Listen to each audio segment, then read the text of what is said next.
దర్గా to Durga అని గుంటూరులో మస్తానే దర్గా నుండి విజయవాడ దుర్గగుడి దాకా వివేటి యూనివర్సిటీ నుంచి ప్రతి సంవత్సరం మనం వివేకానంద బర్త్డే పురస్కరించుకొని కాలేజ్ పిల్లలందరూ యాజమాన్యం స్టాఫ్ అందరూ కలిసి గుంటూరు నుంచి విజయవాడ దాకా మేము 33 కిలోమీటర్లు నడుస్తూ ఉన్నాం.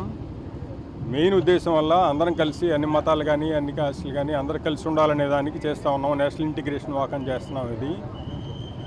ఇది కాకుండా మా పిల్లలకి బాగా మంచిదవుతుంది ఏంటంటే మనం లైఫ్లో ఎన్నో పనులు చేయడానికి మనకి కాన్ఫిడెన్స్ లెవెల్స్ తక్కువ ఉంటాయి. ఒకసారి పని మొదలుపెట్టి ఎలాగోలా చేద్దాం అనుకుంటే ఇప్పుడు 33 కిలోమీటర్లు నడవగలం అనుకో. ఒకసారి మొదలుపెట్టి ఈ కొంచెమే కదా నడుస్తూ ఉంటే మొత్తానికి గమ్యం చేరుతాం అనమాట. అది లైఫ్లో ఇలాంటి ఎక్స్పీరియన్స్ ఉపయోగపడుతుంది అనేసి ఇలా కంటిన్యూ చేస్తున్నాము. 15 ఏళ్ళ నుంచి చేస్తున్నాం అన్నీ. 15 ఏళ్ళ నుంచి ప్రతి సంవత్సరం తప్పకుండా చేస్తున్నాం. ఒక కోవిడ్ ఇయర్ మిస్ అయ్యాము.